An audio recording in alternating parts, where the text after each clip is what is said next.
Pero aware yung son mo na may mga nangyayari. Hindi ba siya aware? He's too young, he's only 4. So most of the time siyang kasama mo ngayon or ikaw kasama mo?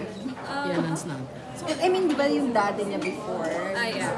Yes, his dad is actually out of the country right now. So, ako talaga yung Kasama mo. Pero nag-uusap sila everyday? tumatawag ko siya. He calls every now and then.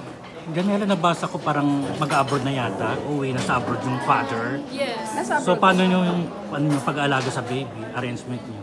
Mostly, sa akin actually, hindi mostly. Laging nasa akin talaga si June.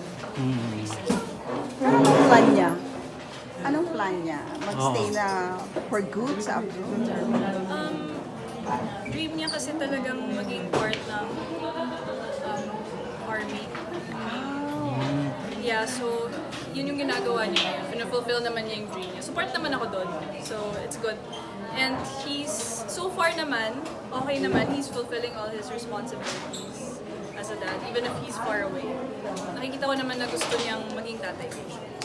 So wala na siyang plan sa showbiz? I'm not sure. Maybe you can ask him. I'm not sure.